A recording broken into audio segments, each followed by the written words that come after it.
Well, greetings and salutations, everybody. Welcome to the John Campea Show here on my YouTube channel. I am, of course, your host, John Campea, and it is an honor and a privilege, as it is every day, to have you guys joining me here today.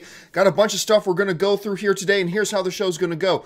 I have picked out 4 topics that you guys have sent in to me that you guys want talked about. How do you get a topic or a question on the John Campea Show? It's real simple. You just email me anytime at john@thejohncampeashow.com. That's john@thejohncampeashow.com. Make sure you put that word topic in the subject line.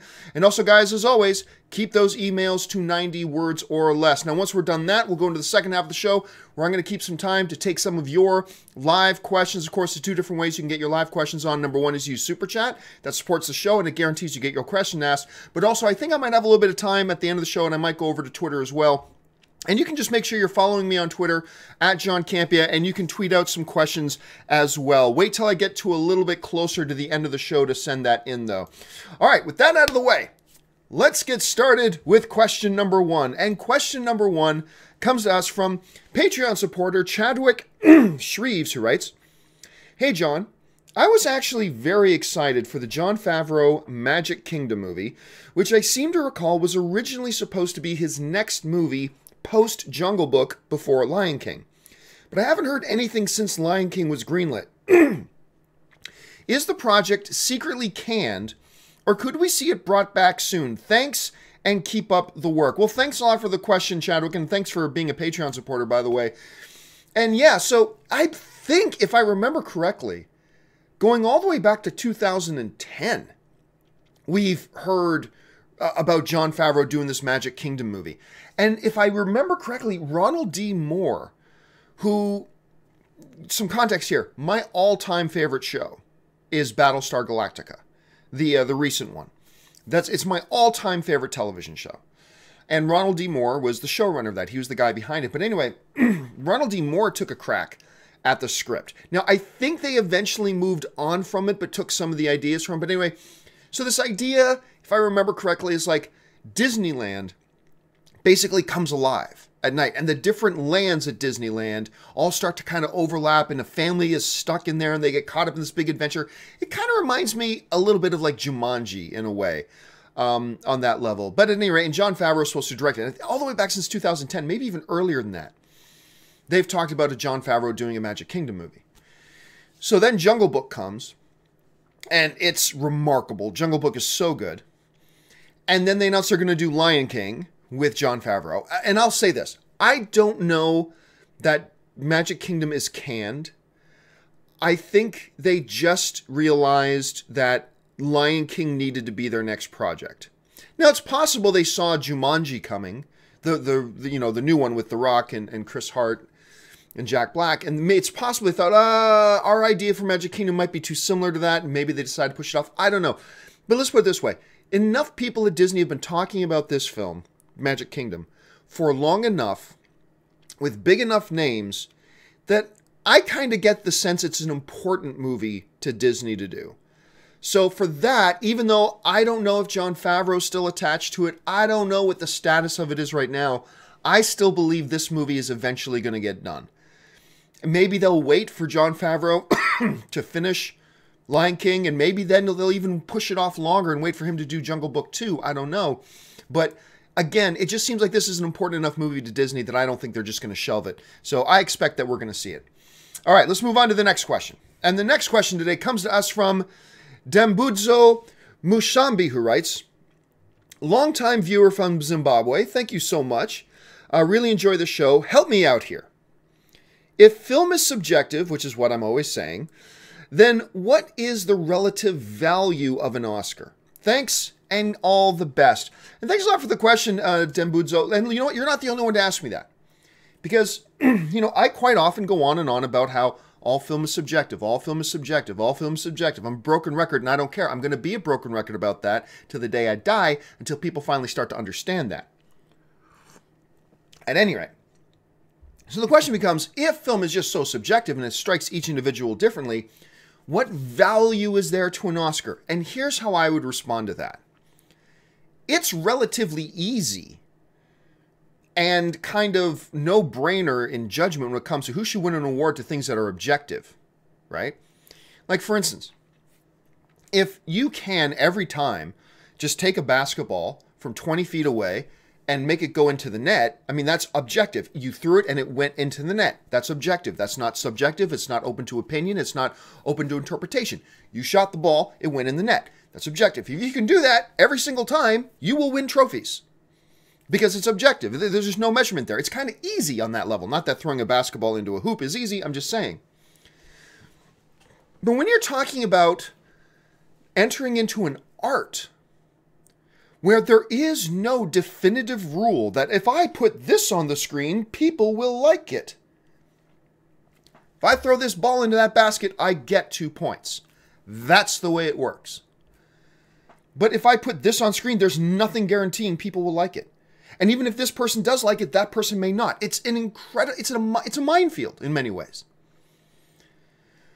So for me, to be in an art field like that, where it is up to opinion, and it is up to interpretation, and it is up to the individual's experience with it, for you to be able to put out a movie then, that a vast majority of people, it struck a chord with them, and it hit them emotionally and all that kind of stuff, especially the Academy, which is 7,000 people who work in the film industry. It is all that, to me, more remarkable of an accomplishment if you can make a subjective piece of art, especially when there is no blueprint that says, if you press at button A, this will happen. You know, but John, there are Oscar bait types of themes. Yeah, but we've seen tons of movies use those Oscar bait types of themes that end up getting trashed. It is a remarkable accomplishment when you can create a piece of art that hits home with a large group of people, especially a group of people who work in the art themselves, like the Academy. So on that level, I actually believe something like the Academy Awards and the Oscars are even more valuable when you consider just how impossible they are to win. So that's how I interpret it anyway. But again, it's up to individual preference. Maybe they don't mean that much to you, and there's nothing wrong with that. But for those reasons that I just listed, they mean a lot to me. All right, let's move on to the next question. Great question, by the way. Let's move on. This next one comes to us from another one of my Patreon supporters, Kevin. And Kevin writes, in an interview with Empire, director Josh Boone indicated that the New Mutants will be the hardest PG-13 ever made.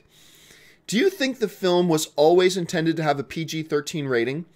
Or did Disney's influence alter plans for it to be R-rated, like Deadpool and Logan? Can a PG-13 horror movie satisfy audiences and be successful? Or was it an exception? All right, thanks a lot for the question, man. And I mean, first of all, let's go to the last part of your question there. Can a PG-13 movie work? We have seen PG-13 movies work.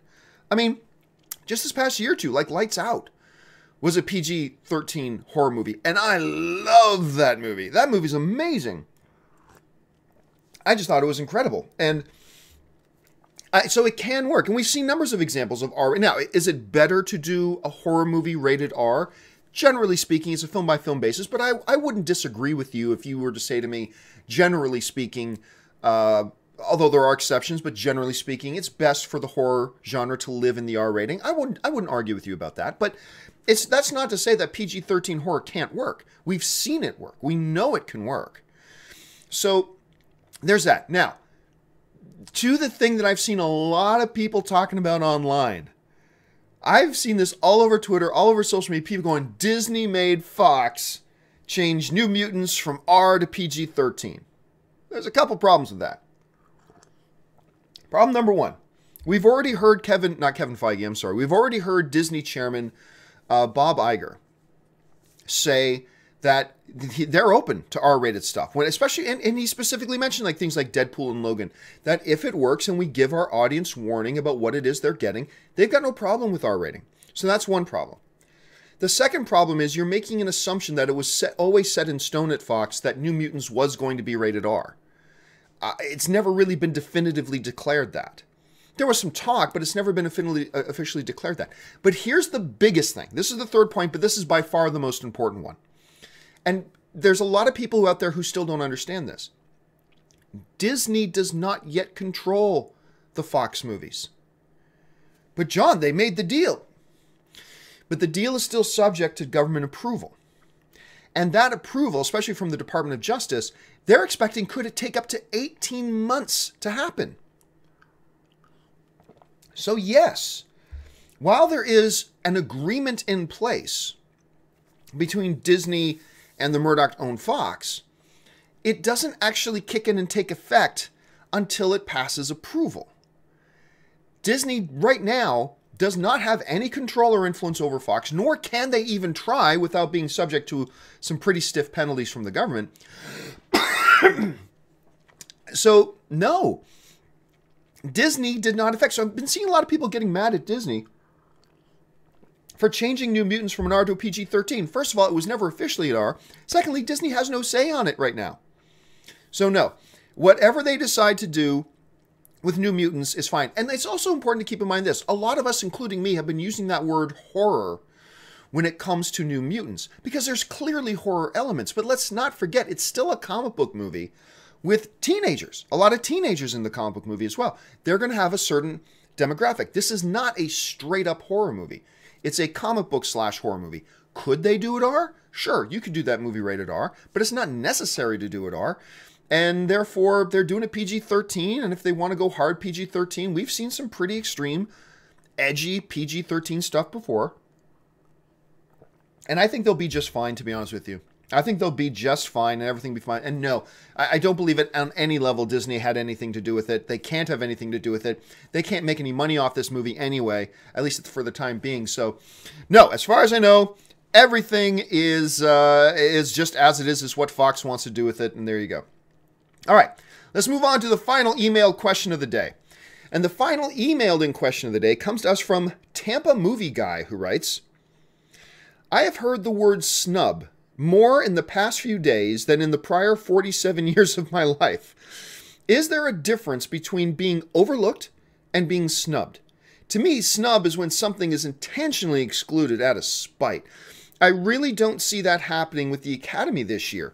Thanks. All right, well, thanks a lot for the question, Tampa Movie Guy. And I decided to use this particular question because I like the way you worded it. But I've been getting a lot of emails from people talking about the snubs at the Academy Award nominations, which is, of course, a natural thing. We're going to talk about that every year when the nominations get announced. But particularly in terms of this dude, James Franco. A lot of people have been sending me questions about James Franco being snubbed for the Academy Awards this year.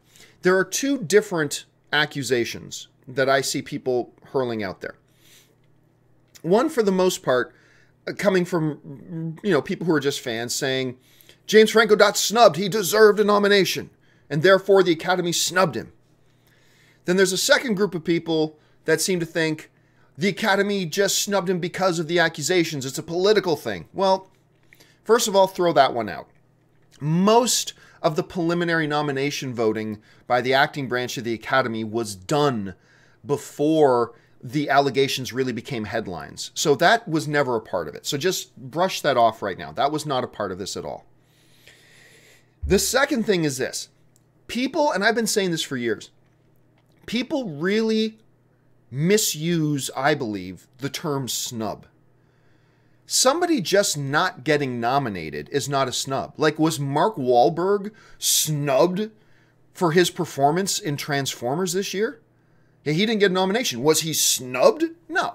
He was never going to get a nomination for that. Not at all. Mark Wahlberg's a good actor, but not in that movie he wasn't. Anyway, so I believe people radically misuse the word snub. To me, like Tampa Movie Guy, let me bring up your question because I want to get your wording of it. It's interesting the way you worded it. You said, there's a difference between being overlooked, and to me, snub is when something is intentionally excluded out of spite. My definition is a little bit different, but it kind of has the same spirit. To me, something isn't a snub unless there is a valid argument that this thing could have been, whichever thing it is, a movie, an editing job, an acting job, unless there's a valid argument that this thing could have validly won the category. To me, like the last time I saw a legit snub at the Oscars was a couple of years ago when Lego Movie didn't get a nomination for Best Animated Picture. Because to me, not only did I feel like it deserved a nomination, I thought it was the front runner to win Best Animated Picture. and it didn't get a nomination. To me, that was a snub. And to me, I mean, again, it's all subjective, but for me personally, there hasn't been a legit snub since. I've yet to see where a true, legit, possible frontrunner to win was left out of the category. So to me, that's what a snub. It's an egregious thing. Much like you're saying, Tampa, in your email. It's like almost out of spite. Like this person clearly could have won. And just out of spite, it's a clear, egregious action against the thing. If you're just saying, oh, but this guy, by your argument, you know, I think he was the 4th best performance. Therefore, well, then that's not a snub. Even if by your own admission you're saying, well, there was no chance this guy was going to win, then let's not use the word snub. You're saying he was pretty close to the bubble anyway, so then he or she not getting the nomination, you can't call that egregious. That's not a snub. Even if by your own admission they were close to the bubble. So how does all this come out with James Franco? Here's the thing with James Franco. James Franco did not deserve a nomination. It's all subjective. Your opinion may be different than mine, and I'm simply giving you my opinion, my point of view. But look, James Franco didn't deserve a nomination. But John, I thought you loved The Disaster Artist. I thought you loved... I did. I loved it. Loved that movie. I thought you said James Franco was really good. He was. James Franco was really damn good in that movie. But John, James Franco won the Golden Globe. Don't even go there. With the Golden Globes with Best Actor in a Musical or Comedy. That's a joke. Just don't even mention that. Well, John, if you loved him and you loved the movie, why are you saying he didn't deserve a nomination? Because he wasn't one of the 5 best this year. He just wasn't. And he was never, ever in the discussion for a legit chance to win. I'm sorry. He's not. His performance in this movie, which was great, but don't compare it to what Gary Oldman did in Darkest Hour. Don't compare it to what Daniel Day-Lewis did in, why am I freezing on the name? Thread. The Secret Thread, something Thread. Anyway, don't even compare it to that. Phantom Thread, sorry. It was never going to top Timothée Chalamet's thing in Call Me By Your Name. Just wasn't. It was not better than even some of the guys who did not get nominated. Like, I'm sorry, but Andrew Garfield in Breathe was a better performance than James Franco. James Franco's was great. Andrew Garfield was better. Robert Pattinson in, why am I freezing on the name of his movie? I wrote it down here just in case this happened and I brain froze. I'm trying to keep, Good Time. Robert Pattinson in Good Time. What was a better performance this year than James Franco in The Disaster Artist? Jake Gyllenhaal. You can make a strong, no pun intended, you can make a strong argument that Jake Gyllenhaal should have gotten a nomination for his performance in Stronger. He was fantastic in Stronger. He was incredible. He very legitimately could have got that. Daniel Kaluuya, he was going to get a nomination this year. There was no stopping that. So my position when people say James Franco was snubbed was like, no, he wasn't. No, he wasn't. He wasn't going to get a nomination because he was not in the top 5. I would make the argument that he wasn't in the top 8 this year. And unless you're going to say with a straight face, he was better than Gary Oldman was. He was better than Gary Oldman was in Darkest Hour, in which case I'll chuckle a little, but hey, it's all subjective. But if you want to look at people with a straight face and say James Franco was better in his movie than Gary Oldman was in Darkest Hour, if you want to say that with a straight face, okay, fine. Then maybe to you there was a snub potential. But unless you're willing to say that, and you're acknowledging, okay, there was no real chance he was going to win, well then, in that case you're saying he's close to the bubble anyway. So, number one, let's be clear about this. There was no politics involved in him not getting a nomination because, I mean, a lot of the preliminary voting was already done by the time the controversy kind of hit the headline. So that really wasn't an issue. And number two, he also really wasn't going to get a nomination because he wasn't seriously in the top 5 discussion. So, and I know I talked to a couple friends of mine, and this may not be you at all, but I've talked to a couple friends of mine who's like, He should have got it, but I have to take it with a grain of salt because that particular friend of mine saw maybe 18 movies this year, maybe 20 movies. It's like, okay, maybe out of the 18 or 20 movies you saw this year, his performance was in the top 5. But I don't think you saw Stronger, and I don't think you saw Call Me By Your Name, and I don't think you saw Good Time, and I don't think you saw Israel Esquire, and I don't think you saw... So, maybe you can understand why other people who did see all those movies didn't think James Franco deserved it. So anyway, look, and again, I am not disparaging James Franco's performance at all. I love Franco in this movie. I think he was great in it, and I love the movie overall. It was one of the most purely entertaining movies of the year. I just felt so much joy watching The Disaster Artist, and James Franco was a big part of that. But that doesn't mean it was in my top 5 or top 8. So anyway, I know there are going to be those of you who disagree, and that's great. That's the wonderful thing about films, is we can all have our different points of view, and I'm sure you have a different point of view, and your point of view is every bit as valid as mine. But that is mine, and those are the reasons I have it. Anyway, so okay guys, it is time for us now to get over to the live questions. You guys have been firing in live questions there, who are waiting in the chat board, who are watching live. So we're going to get to that right now. But just before we do, I'm going to take just a second and do my daily 1-minute, admittedly shameless plug for the thing that keeps the lights on around here, which is my Patreon campaign. Check this out. I'll be back in 1 minute. For those of you who have followed me for any period of time, you guys know that I made the decision recently to leave the corporate overlords. I no longer wanted to work for corporations. I wanted to be an independent content creator. And the only way I've been able to do that is by the support of my Patreon supporters. So what I would like to do is to ask you guys who watch my shows, who spend any amount of time with me every single month, to consider going over to www.patreon.com/John Campea. There you'll get all the information about what exactly does it mean to be a Patreon supporter of mine? What does being a Patreon supporter do for helping to make sure that shows like this one and all the other shows I do here on my channel can actually be produced? And on top of that, what benefits are there to being a Patreon supporter? And maybe if you guys can check that out, if you decide you want to be one of my Patreon supporters, that would be awesome. And if you don't, that's perfectly fine too. I'm just happy that you guys have decided to be here today and be a fellow movie fan and join us in the conversation. So go and check out the website, see if you want to become a Patreon supporter. And now, let's get back. All right, guys, and a special thank you again to all of you guys who are already Patreon supporters. My gratitude is immense. Thank you guys for being that. All right, let's get on now to the live questions. And we'll start over here with the first one from Nate Piazentino, who writes, Best Churchill, Finney, Lithgow, or Oldman? I'm going to go Oldman. I loved Lithgow in The Crown.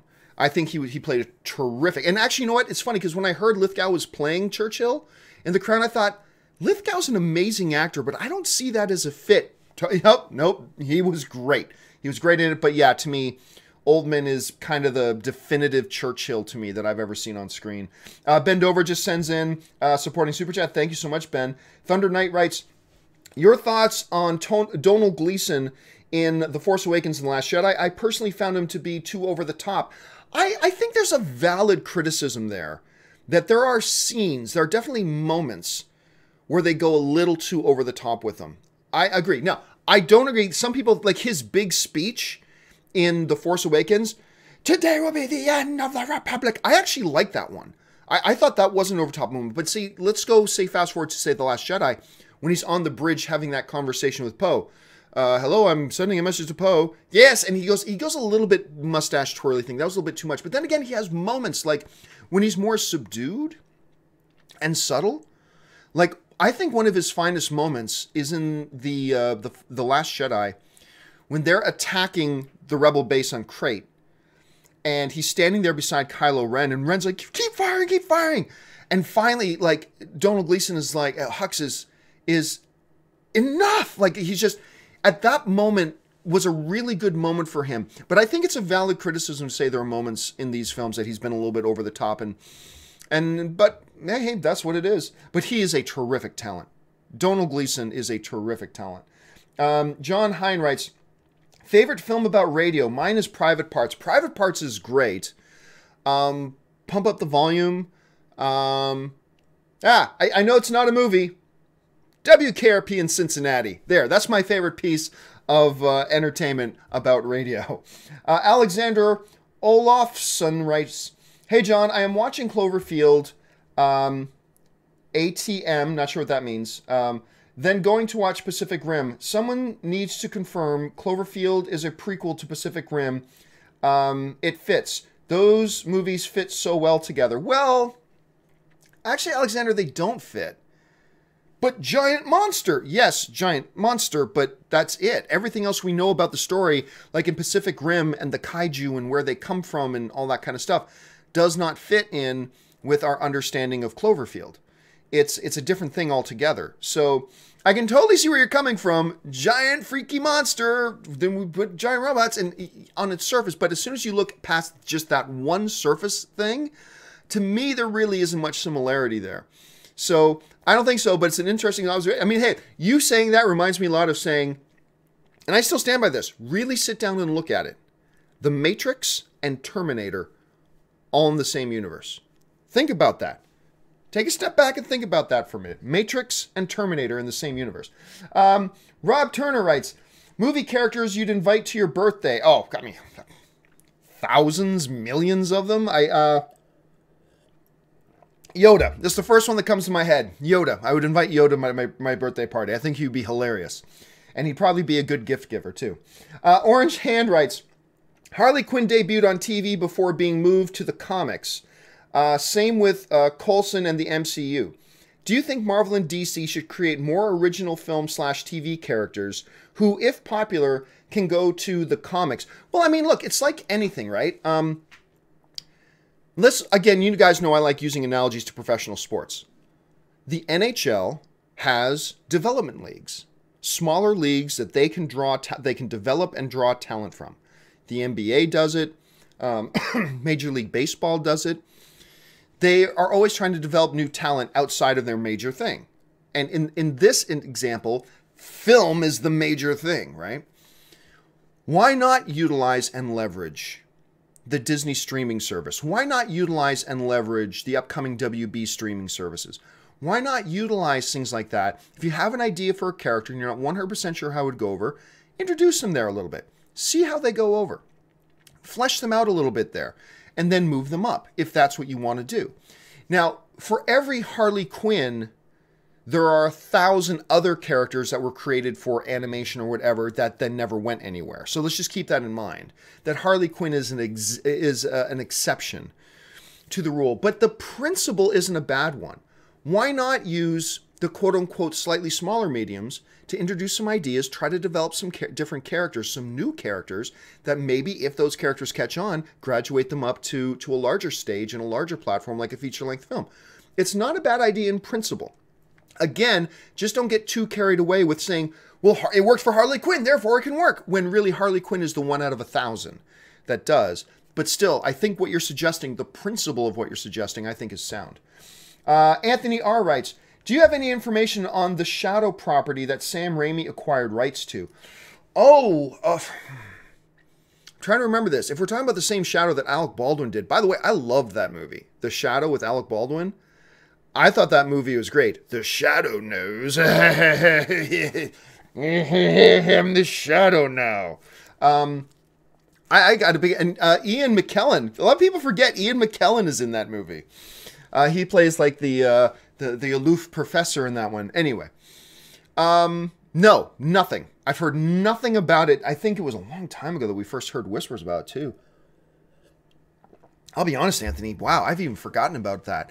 So I've heard nothing new. But, I mean, Sam Raimi trying to re-kickstart Shadow, I'd be all for. I would personally be all for. Paul O'Donovan writes, hey, John, do you think we'll ever get a live-action Star Wars movie or series set in the Old Republic era? I think it's such a rich and interesting time frame in Star Wars lore that it would be a waste not to use it. Well, Paul, I mean, like, as I've said 100 times, absolutely. And I do think they will. I completely believe that Kathleen Kennedy, Pablo Hidalgo, all the story group over at Lucasfilm, they probably got many outlines for ideas about films and projects they could do, live action set in the Old Republic era. Because the great thing about the Old Republic era is just that it's an era. It's not 1 year. It's like tons of years. And you don't even have to take any of the old Legends stories. you could create completely new stuff in that era and in that context of Old Republic. And I would be shocked to find out that, like, if Pablo Hidalgo got online and said, we have no plans to ever touch Old Republic, I'd be shocked. I completely believe they already have several outline ideas, if not something more concrete. So yes, I absolutely believe that, number one, they should do something in the Old Republic era, because it's a great way to still do Star Wars and completely remove it from all the stories that we've had so far. But I also believe they will. So I believe they should, and I absolutely believe that they will. Thanks a lot for bringing that up, Paul. All right, next question comes to us from Chris Martin, who writes, favorite live-action Disney film? Oh, well, there's so many of them. I'd have to sit down and remember which ones are live-action Disney films. Like, are you talking about live-action versions of the animated show, or are you just talking in general live-action? If you're talking about my favorite live-action Disney film that's a live-action version of one of their animated films, it would probably be Jungle Book, with a very close second going to Cinderella. I thought what Kenneth Branagh and Lily James as Lily James, what Kenneth Branagh as the director did with Cinderella, I thought was great, because I didn't like Maleficent at all, and I went into Cinderella skeptical. And what Kenneth Branagh did with that movie, I thought was just amazing. I love Cinderella, but Jungle Book's on hold. But then again, can we call Jungle Book a live-action film when Mowgli the kid was the only live-action element? The trees, the grass, the animals, the sky, everything else was CG. Like, I'll never forget when John Favreau came out at D23 and told us, this entire movie was shot on a green screen stage in Los Angeles. It's like, what? And then you saw the movie, and I'm just like rubbing my eyes as somebody who used to work in visual effects. And I'm just rubbing my eyes, and I'm just having to remind myself over and over again, this was all shot on a green sound stage in Los Angeles. Unreal. So I don't even know if we can, with a straight face, can call Jungle Book a live-action film. But anyway, there's that. All right, Dalton Brudette writes, in terms of sound editing and mixing, I feel John Wick 2 was snubbed at the Oscars. I think it had awesome sound design. I'm curious of your opinion. I think it was very good. Stub, no. No, I think all the nominees that did get nominations were above it. I think the sound design and sound mix in John Wick was very good. But I never walked out of it going, whoa, just the sound of this film was amazing. I never had that sense. So no, I'll disagree with you, but it was very good. I mean, the sound design and the way they utilized it and mixed the sound, it was great. It was a great audio experience. But I would say it wasn't in the same category as the ones that were nominated. But that's just my opinion. Good for you to bring that up, Dalton. Our Cast 6 writes, how does one get accepted into the Academy? I think you got to be invited. Actually, yeah, I'm pretty sure you have to be invited to join the Academy. I think you're automatically given entry into the Academy if you win an Academy Award. Actually, I think you might be automatically... I'd have to look this up. I think there's a possibility you might be automatically invited into the Academy if you're even nominated for an Academy Award. But it's not just all actors. I mean, there's also, a studio executive, publicists, some journalists, all that kind of stuff. But I believe you have to be invited into the Academy Awards to be there. I'd have to look that up. It's a great question, our cast. Now everybody's going to Google it and try to look that up. Hardboiled Entertainment writes, over or under 50%, we'll get Man of Steel 2. I'll take the slight over on that. I think you're the same person that asked me over under 70% will take Man of Steel 2. I took the under at 70%.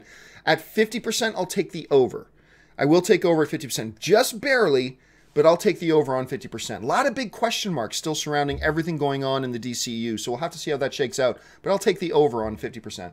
Anthony R. writes, I'm in the mind that spin-offs are not necessary, but I secretly hope for a Sebastian Stan or Mark Hamill Luke Skywalker movie in the 30-year gap. Well, yeah, I mean, look, we've all seen those pictures flying around online about just how stupidly similar Sebastian Stan, from certain angles, can look like Mark Hamill. A younger version of Mark Hamill. However, here's my thing, Anthony. You've heard me say this many times before, and I think Sebastian Stan's a good actor. But to me, there's a priority list.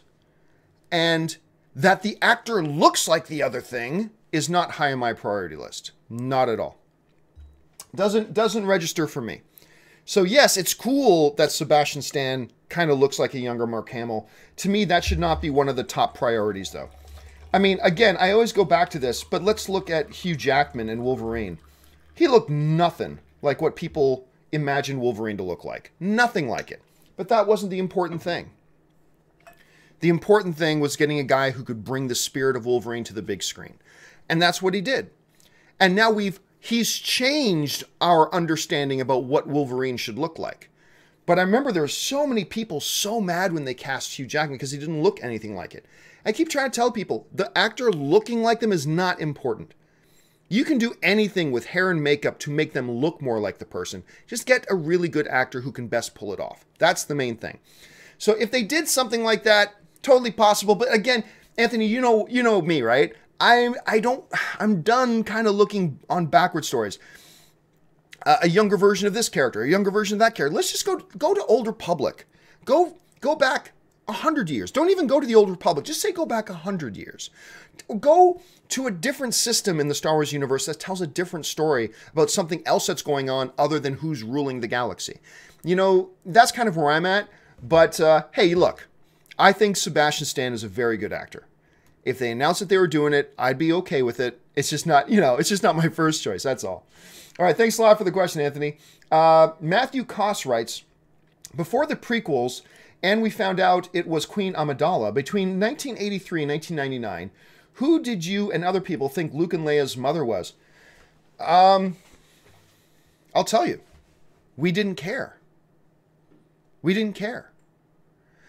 That's why a lot of people like myself, who were Star Wars fans in that era, and granted, I was 10 years old, but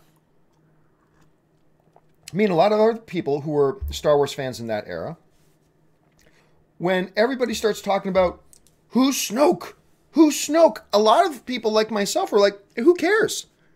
It doesn't matter. He's the bad guy. I mean, I had my theories about him too. I thought, he could have been Sidious's former master. He could have been Darth Plagueis. Like, I had my theories too, but at the end of the day, it didn't really matter.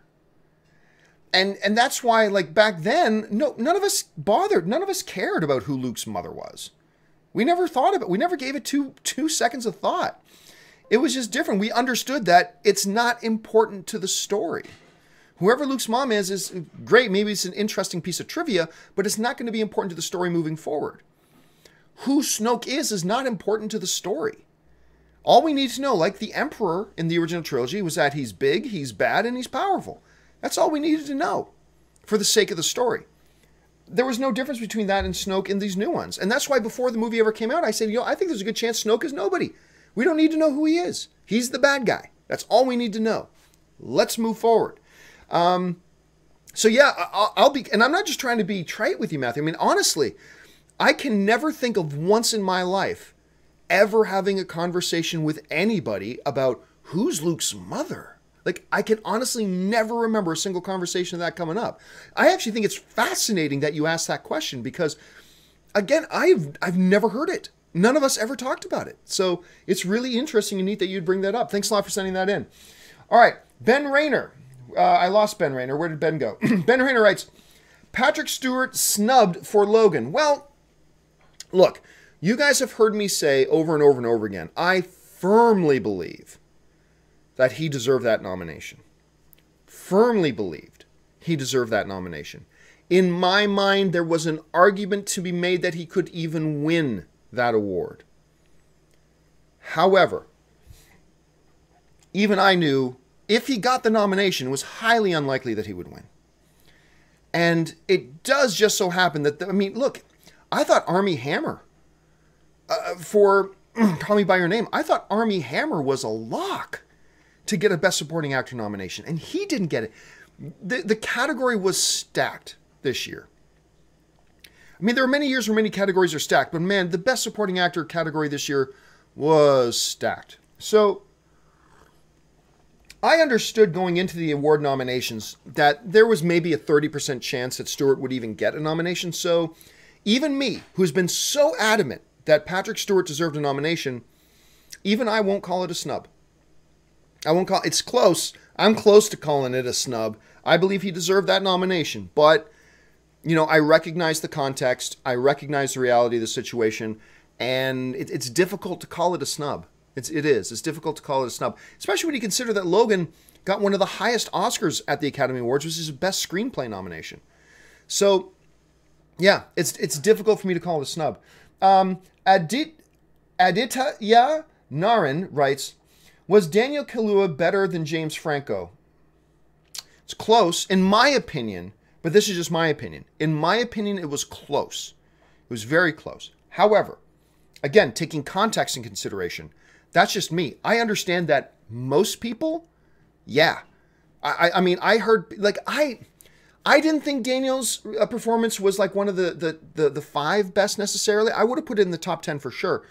I didn't necessarily think it was top 5, but I also recognized a long time ago there's a hell of a lot of people who do feel it was that good.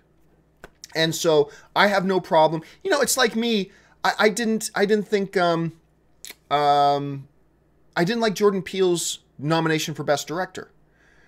To me, it wasn't one of the top 5. He did a great job, but as I explained in the other video the other day, I recognized very early that tons of other people do really value what he did and did think it was one of the best nominations. So I got or one of the best performances by a director. So I had no problem with his nomination.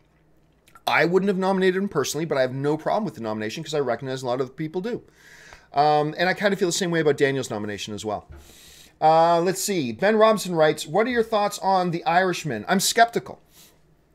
I'm skeptical about The Irishman because, you know, there's a reason every major studio turned it down before they ended up at Netflix. We've seen, you know, De Niro, Pacino, things like that, these do movies together. And that one they did with 50 Cent, which was just awful. But this one's Martin Scorsese. Okay, yes.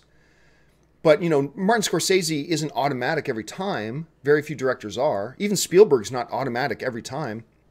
And I'll be honest with you, a big red flag to me was the fact that a number of the major studios turned this film down. And that means something's wrong. So I'm very curious to see the movie, but I'm going to be honest with you, I'm not going into it with high expectations. But John, you love Scorsese. I know, but again, I've got some legitimate red flags flying. So hopefully the movie comes out and it's amazing. But again, I just have some reservations about it. All right. Orange Hand writes, I read someone state that an opinion is basically personal statement while a criticism should be based on an observable fact. Do you agree? It depends on what the subject matter is of the opinion or criticism. Like, look, and again, look, if I say I didn't like Donald Gleason's performance in that, is that an opinion or is that a criticism? What do you call it? And besides, when you're talking about movies, if you have a criticism about a movie is a piece of subjective art. If you criticize something in the movie, there's no observable fact that you can draw on. I didn't like Donald Gleason's performance. Give me a fact to back that up. Well, you can't. There is no fact. It's all subjective opinion. It's all subjective interpretation. It's all subjective experience. Now, maybe what that person was saying, Orange Hand, maybe that's true of construction. Maybe that there's an opinion, but then a criticism has to be an observable fact. Maybe that can apply to mathematical formulas. Maybe that can apply to car performance. Maybe that can apply to airlines customer service. Maybe that can apply to a lot of different things. It doesn't apply to the film industry. It doesn't apply to movies. It can't. And anybody who says it does simply doesn't understand the subjective nature of film. So anyway, that's just my thought on that. And by the way, guys, I am going to take a couple of minutes for Twitter questions. So if you want to fire in a couple of Twitter questions, I'll pick one or two out here after I get to this last super chat question that came in. So fire a couple in, and maybe you'll see yours pop up. T. Kane writes, hey, John, thoughts on maybe a John Wick comic? Yeah, I mean, you can do it. I mean, you can make just about any story into a comic. I think John Wick World will do well as a comic. However, Also keep in mind that there's a John Wick TV show coming out. It's not really based on John Wick, but it's in the John Wick world, The Continental. Lionsgate announced a couple weeks ago that we're getting a Continental TV series, which I am fascinated by. So that could be really interesting. All right, one more super chat came in here, and that's from Haskell420, who writes, "Hey, John, in Winter Soldier, Fury told Cap that he trusted someone once and lost an eye because of it. If Jude Law's Marvel plays a good guy, but ends up being the bad guy, could he be the one? And WWE Royal Rumble is tomorrow." Oh, that's the big one. That's tomorrow's Royal Rumble. That's right. Actually, I should have known that because there are people coming over to my house tomorrow to watch Royal Rumble. And I totally forgot the name of it. Thank you for bringing that up. It's possible. It's possible we could see, unless I'm forgetting something important, which is always the possibility when I'm trying to think off the top of my head doing the show live, operating a camera, operating audio, changing graphics, all at the same time while I'm trying to think.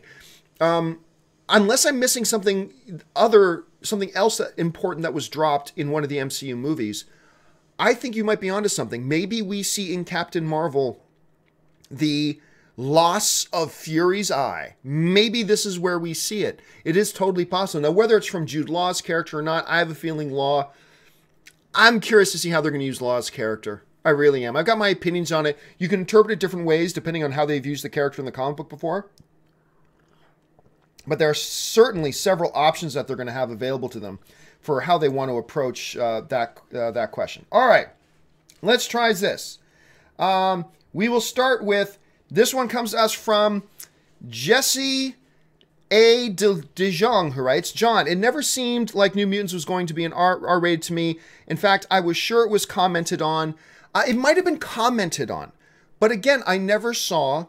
And I mentioned that earlier, like it might have been mentioned here or there, whatever, but I never saw Fox say, coming, whatever date, the R-rated, blah, blah. Like, I never saw a big official statement on it, you know what I mean? And if they, look, there's another possibility here. And another possibility exists that maybe they were going to make it R, and then they were looking at the cut and said, you know what? This isn't R. This is PG-13. I mean, we made the movie we wanted to make, but now we're sitting back and looking at it thinking, you know what? We could get away with a PG-13 with this. That's a very strong possibility here as well. And obviously there are big business advantages if you can make it PG-13 as opposed to rated R. Or maybe there's something, you know what? If we just took that one shot out, we probably change this entire movie from an R to a hard PG-13 and make $10 more million at the box office. If we just take that one shot out. See, that's a possibility too. The fact of the matter is, there was just never a big definitive thing that set in stone what it was or what it was going to be. Let's see. This one comes to us from E.T. the Badass 24, writes, "John, hey John, love the show. My question is, why can't we get a good villain movie?" Well, I mean, I've talked about that before. The audience doesn't get into the villain. It's very, very difficult to make a story that you can stay connected with for a character when your lead character is not somebody you can attach to.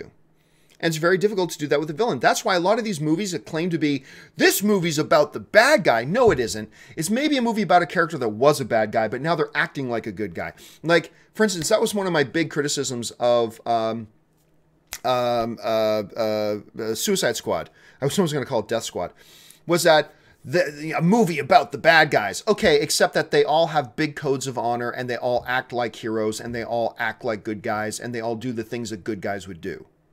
It's not about the bad guy. There was even this one Mel Gibson movie, I can't remember, Christopherson was in it too, where it's like, you get ready to cheer for the bad guy. And he's a rough around the edges anti-hero, but he's not a villain. It's nearly impossible to do a movie about a villain. That's why I'm very curious to see what they're going to do with this Joker movie, if they do make it. But I guarantee you this, even if they make this Joker movie, 90% of the movie he's going to be a good guy who then at the end turns bad. I mean, that's probably the way it's going to go. I'm just guessing, but it is very, very difficult to pull something like that off. Let's see. This one comes to us from Vegeta Solar writes, "John, yes, Franco was snubbed. If he'd gotten Me Too'd until after the nominations and Denzel wouldn't be in there." No, you don't get it. This is what how many times we got to repeat this? Most of that, like, yes, they announced the nominations just last week. Yes, that's when they announced it. But most of the preliminary voting was already done by the time the whole controversy of Franco came up. And I'm sorry, you're wrong. Because most people I only know a couple of members who are in the Academy. I only know a very small number of people who are actually in the Academy. But a couple of them that I spoke to, none of them thought Franco was in the top 5 acting performances of the year. And there was no discussion about the controversy or anything like that. I don't care about the controversy. I'm just telling you straight up. I didn't think he deserved to be in the top 5, top 10. Maybe you did, but you're going to have to just accept that that's just your opinion. A lot of other people never thought it was top 5.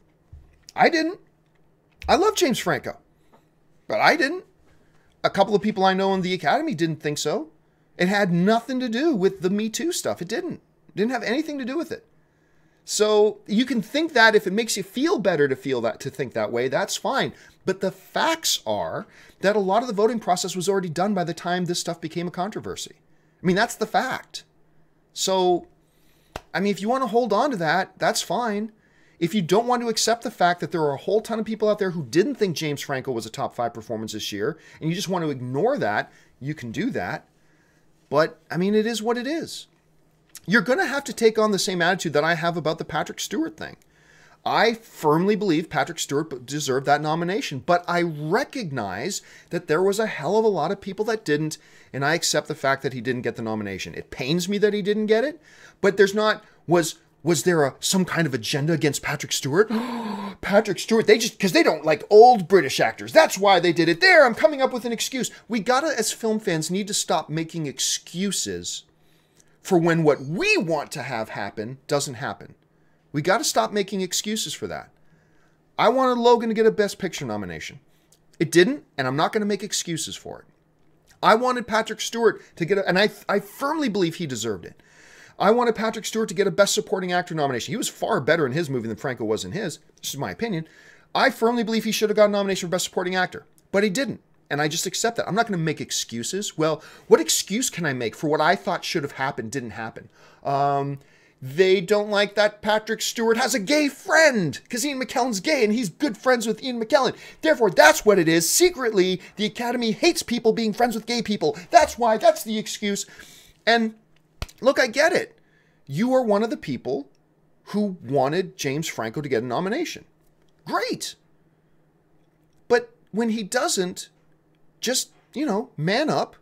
Go, crap, well, I recognize that a lot of people didn't feel the same way I did, and he didn't get it. Or you can be a little baby.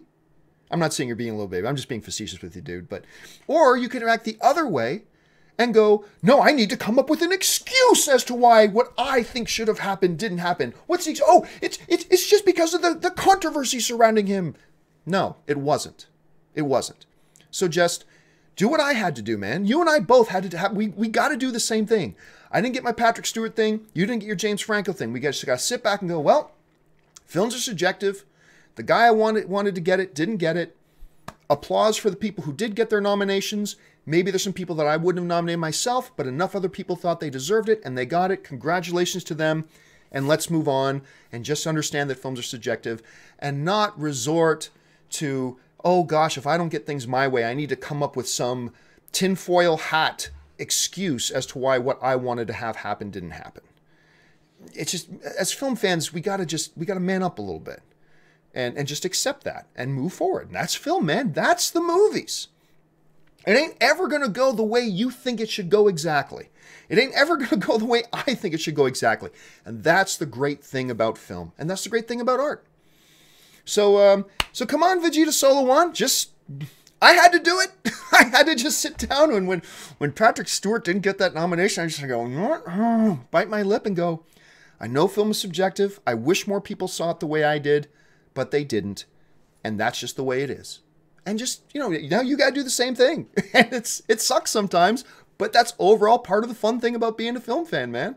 So anyway, thanks for sending that in. Okay, guys, that'll do it for me for today's installment of the John Campea Show. Thank you so much for joining me.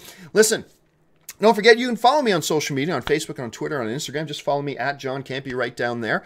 Guys, I appreciate you being a part of my day every day as you let me be a part of your day. This is fun, having some debates and having some discussion. And you know what? We all still get to be friends, even though we have different points of view and we can express our different points of opinion. That's why I like taking questions like from Vegeta Solo, who has an opinion that's completely different than mine. And that's why it's cool that I can express an opinion that, say, I disagree with him and vice versa. That's one of the most fun things about being a film fan, and we all still get to be friends at the end of the day, no matter what. So thank you to all you guys who send in your thoughts and comments and questions. Thank you guys for being film fans, and thank you for being here with me today.